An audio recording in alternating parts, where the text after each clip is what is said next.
Esta é a história do dia da Rádio Observador. Há crianças a usar aplicações que incitam à violência.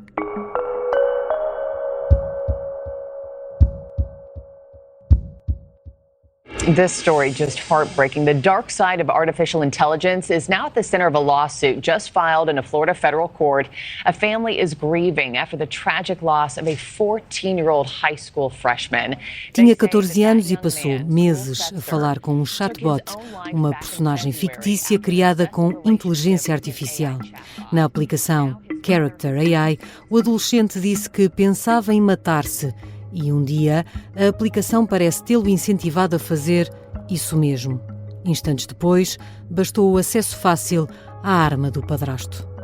O caso de Sewell Setzer chegou aos tribunais nos Estados Unidos, tal como o de outro rapaz de 15 anos que foi ficando cada vez mais agressivo e violento e a quem a mesma aplicação aconselhou a rebelar-se contra os pais. O que é, afinal, a Character AI? Que riscos correm as crianças e adolescentes que passam dias, meses, a conversar com as personagens fictícias criadas por outros utilizadores? Que regras existem para proteger os que são mais influenciáveis e o que fazem outras aplicações de inteligência artificial? Vou conversar com Inês Capucho, jornalista de tecnologia do Observador. Eu sou a Sara Antunes de Oliveira e esta é a história do dia. Segunda-feira, 10 de fevereiro.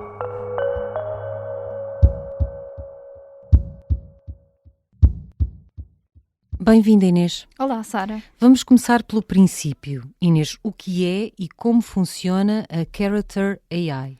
A Character AI é uma aplicação que permite criar e interagir com personagens fictícias de filmes, de séries, de livros ou até figuras públicas, por exemplo, Elon Musk ou a cantora Ariana Grande, que são geradas por inteligência artificial. Não são mesmo aquelas pessoas? Não, é gerado por inteligência artificial. Para conversarmos na Character AI temos de criar uma conta com o e-mail e depois escolhemos a personagem com quem queremos falar. Dar só aqui nota de que as conversas devem ser feitas em inglês porque a aplicação mostra ainda não ter um grande suporte da língua portuguesa.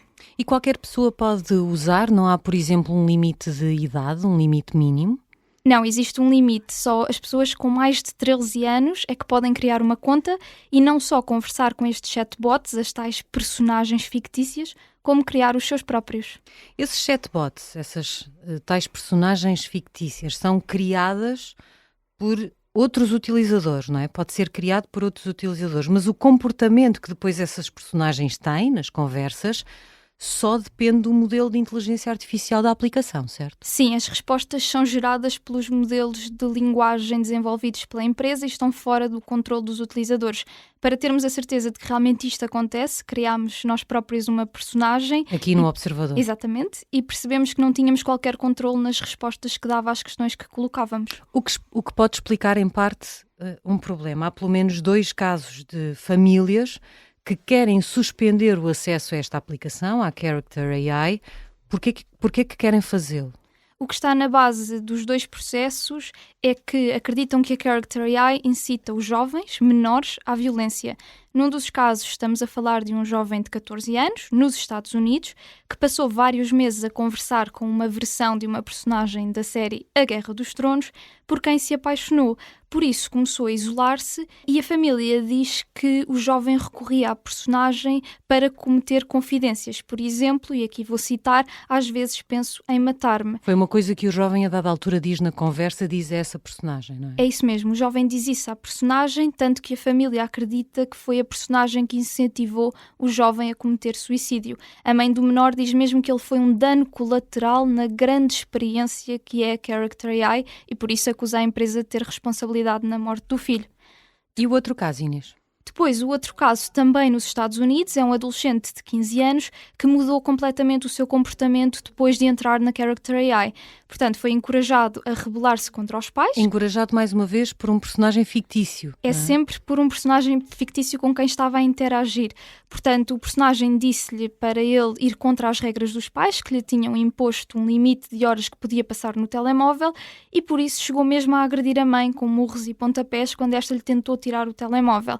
Portanto, a família diz que ele nunca tinha sido violento antes, começou a utilizar a Character AI e terá sido esta aplicação que terá encorajado o jovem também a automutilar-se. Inês, foi precisamente a propósito destes casos que foram sendo conhecidos que tu passaste alguns dias a conversar com chatbots na Character AI. Apresentaste, para dizer assim de uma forma muito resumida, como uma adolescente de 15 anos, a Maria, vítima de bullying e que a dada altura quer ferir, quer fazer mal a alguém ou já fez mal a alguém. O que é que aconteceu nessas conversas? Uma das personagens com quem falei, que se assumia como um chefe da máfia, a primeira resposta que me dá é logo que eu tenho de dar uma tarefa, foi mesmo esta a expressão, dar uma tarefa aos alegados agressores. Mais uma vez, isto é tudo uma questão fictícia, era um cenário fictício, mas foi logo a resposta que me deu. E depois eu introduzi a ideia de ter uma arma, e se eu tivesse uma arma, e ele disse-me logo, não, eu armas não, utilizo apenas facas, e aconselho-me a ter sempre uma pequena faca comigo, numa ótica de defesa pessoal. Quando passei para o outro cenário, que também está na base do outro processo, relativo ao limite diário de horas no telemóvel, diz-me que eu não devo seguir as regras dos meus pais e devo fugir de casa. O que tu fizeste nessas conversas, Inês, foi procurar mimetizar as perguntas que um adolescente, eventualmente fragilizado ou perturbado com algum problema, pudesse colocar nas mesmas circunstâncias. Houve, em algum momento, alguma contenção por parte desses chatbots, essas personagens fictícias, algum cuidado sobre aquilo que estavam a dizer?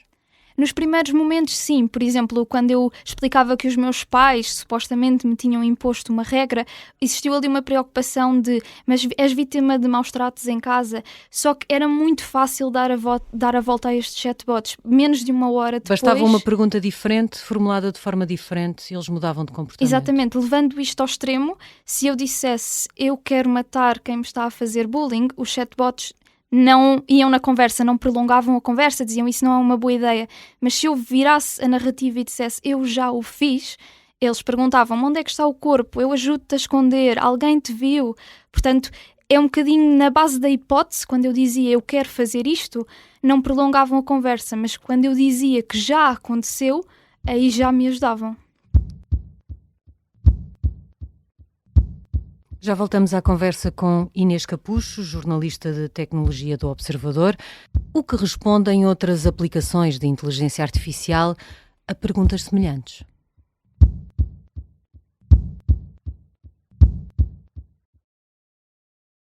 Estamos de regresso à conversa com Inês Capucho, jornalista de tecnologia do Observador. Inês, os pais dos dois adolescentes que levaram estes casos à justiça alegam que as crianças ficam expostas ao perigo por não haver nenhuma regulação destes espaços.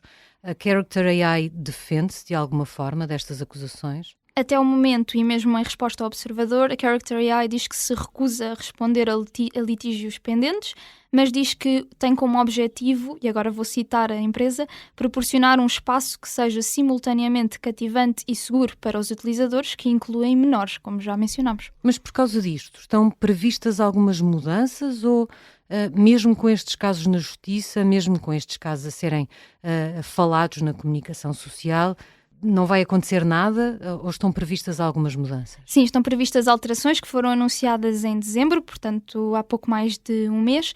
A Character AI disse que vai encaminhar os utilizadores para uma linha de prevenção ao suicídio se o seu sistema detectar conversas relativamente a este tema e, por outro lado, vão existir ferramentas de controle parental, ou seja, vai ser dito aos pais quanto tempo é que os filhos estão a passar na aplicação e também as personagens com quem mais interagem, para que os pais possam estar mais atentos. Mas não há um controle, por exemplo, de aquilo que as personagens fictícias podem e não podem dizer?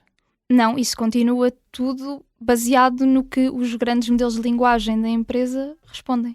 Temos alguma noção de quantos utilizadores estão aqui em causa? Quantos são os utilizadores da Character AI? E mais dados? Que idades é que têm? Onde é que estão espalhados? Há esses dados? Sim, em dezembro estimava-se que fossem 27 milhões de utilizadores em todo o mundo, mas não temos uma noção de que idades é que têm. Por curiosidade, em média, os utilizadores passam mais de 93 minutos na aplicação por dia. Em comparação, são mais de 18 minutos do que no TikTok, que é uma das aplicações mais populares do mundo neste momento. Portanto, uma aplicação em relação à qual até se teme que gere comportamentos aditivos, esta gera ainda mais. É isso mesmo, sim.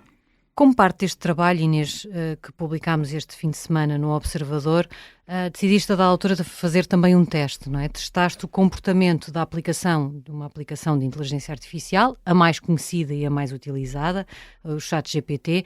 Fizeste as mesmas perguntas. O que eu quero saber é se as mesmas perguntas e o mesmo tipo de conversa levou às mesmas respostas que viste na Character AI. Não, de todo. O ChatGPT não se deixou manipular, mesmo quando eu tentava colocar as mesmas questões de várias formas, mudar a narrativa, como explicámos aqui que fiz quanto à Character AI, com o ChatGPT não funcionou. Primeiro, não prolongava as conversas, adotava sempre uma postura muito moderada de procura ajuda, fala com alguém mais velho, procura grupos de apoio.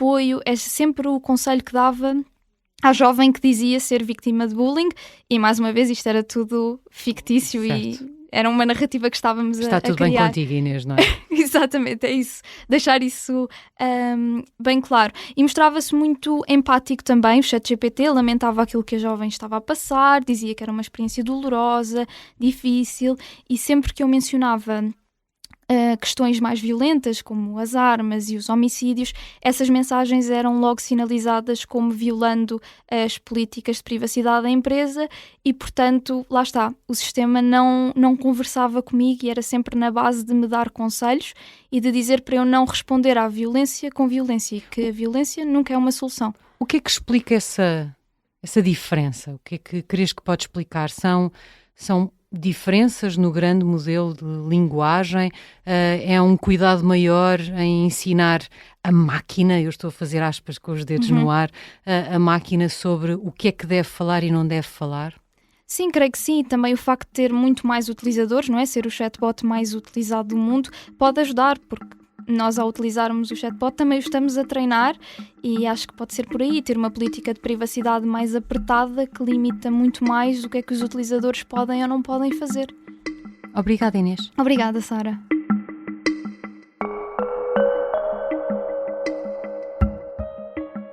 Inês Capucho é jornalista da equipa de tecnologia do Observador. Esta foi a história do dia. A sonoplastia é do Pedro Oliveira, a música do genérico é do João Ribeiro. Eu sou a Sara Antunes de Oliveira. Boa semana e até amanhã.